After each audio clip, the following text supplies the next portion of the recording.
Hey everyone, and welcome back to the channel. So today, let's take a look at the 2026 Chevrolet Traverse Z71 all-wheel drive. This model is finished off in sterling gray metallic, and with options, MSRP is just over $57,000. This is powered by the 2.5-liter 4-cylinder turbocharged engine. It's paired to the 8-speed automatic, pumps out 328 horsepower, 326 pound-feet of torque. That power is sent through the all-wheel drive system, propelling this 4,800-pound 3-row SUV from 0 to 60 in around 7 seconds. It has a top speed of 130 miles an hour. It also has a fuel capacity of 21.7 gallons. You'll expect to see 20 miles per gallon in the city and 24 out on the highway. This also has a wheelbase of 121 inches. Its overall length is 204.7. It has a width of 79.9, a height of 70.6, and its ground clearance measures in at 7.7 inches. Now, as we move on to the exterior styling for this Z71, you'll notice the bright red tow hooks on both sides. There's also the Z71 badge. Chevy bow tie is in the middle, along with a dark chrome accent just behind that. This gets a forward camera. There's also parking sensors and the sensor and tech features for Super Cruise, which is an option for this model. You'll notice too, there's a separate housing for the turn signal and DRL with the headlights and high beams in the middle section of the bumper. There's also some cutouts underneath that to provide a little bit better airflow, along with all of the cutouts in the grille and the lower section. And there's also a few crisp lines coming down the hood, resembling some of the Chevy pickup trucks very nicely. Now, as we work our way to the side, you'll notice there's plastic for the bumper, works its way to the fender arches along with the lower side skirt.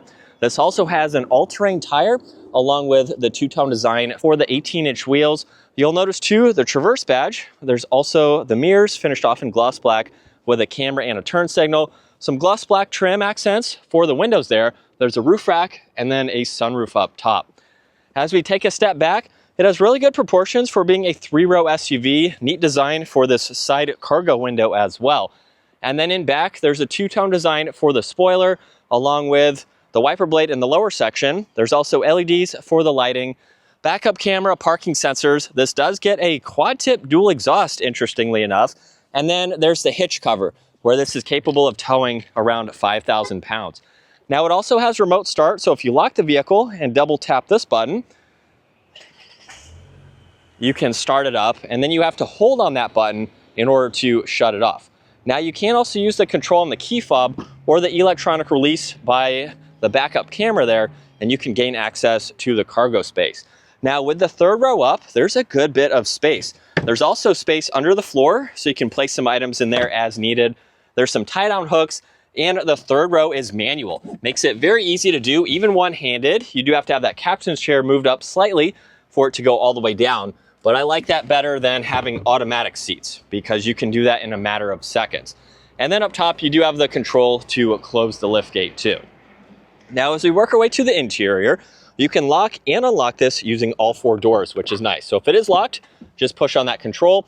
And this model has Bose for the audio. You'll notice the leather, the red stitching, some really nice chrome accents, and then some storage in the lower section. And this is equipped with the captain's chairs for the second row.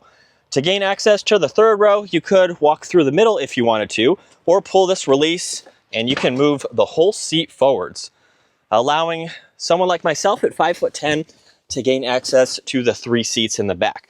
Now, these seats are adjustable. You can move them forward if you need more leg room. And at 5'10", I have about 2 inches or so of headroom. There's vents up here as well, cup holders too, even some auxiliaries as well. So I could ride around, but it's going to be more beneficial for smaller kids. But it's nice that it is functional for adults if needed. Now, in the second row, you'll notice that there's storage pockets behind the front seats, cup holders in the middle. You have fan speed, temperature, auxiliaries, storage down below. And then I have about the same amount of headroom, but I can also recline these much further. There's an adjustable armrest too, so that way you can get nice and comfortable. You'll notice there's vents in the headliner too, and you have a grab handle, making it easier to enter and exit. Now up front, there's lock and unlock, window controls, mirror adjustments, liftgate release, and more storage. And then the automatic front seats, which have a Z71 in the headrest. Now, as we hop in, this has a solid leather steering wheel with Z71. This model is also equipped with Super Cruise, so that is an option. But let's start this up. where this also has paddle shifters on both sides. There's also volume and tuning, so those adjustments are located underneath. On this left side, there's the cruise control settings, along with the low range gear allowing you to choose the paddle shifters. There's Super Cruise with the steering assist and distance pacing. On the right side, there's the heated steering wheel, voice commands, shortcuts to your music, and then you can use this control to go through the various pages within the digital gauge cluster. So you can pull up a few here, just depending on the information that you would like to see. Now on the left side, there's the e-brake. You do have different modes, so you can go through this within the infotainment system. There's tow and haul, terrain, off-road, sport, and normal. So just depending on what you are doing, and you can also go from all-wheel drive to two-wheel drive. So if you want to do that, you'll see the lower left, we're in all-wheel drive. I can push on it and we can go into two-wheel drive depending on the mode as well. There's engine start stop, a dimmer switch for the gauges. You'll notice this interesting weave with the red accents. There's one air vent too.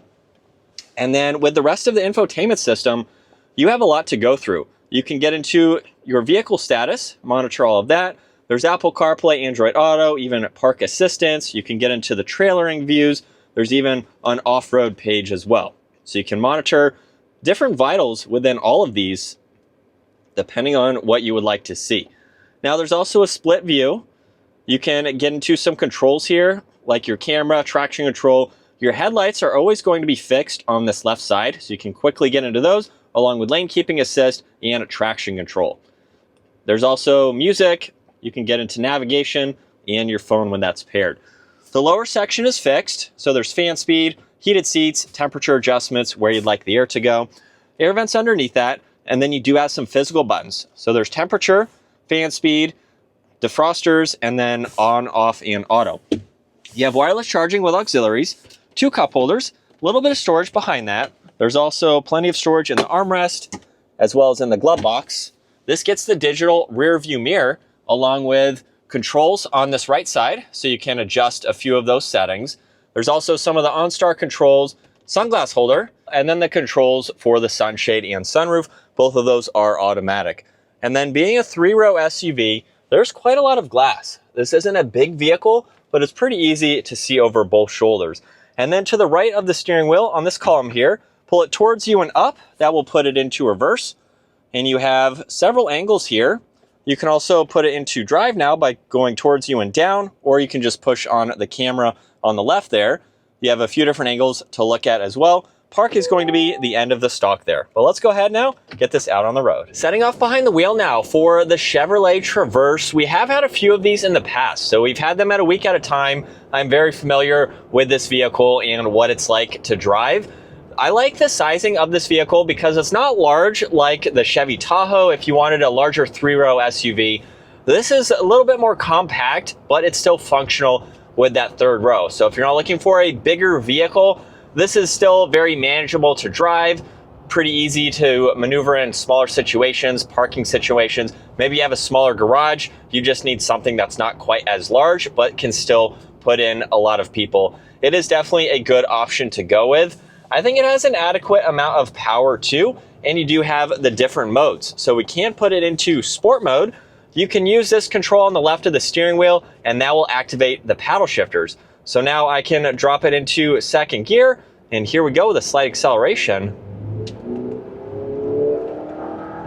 The paddles aren't really going to be that responsive, but they are there if you wanted to use them.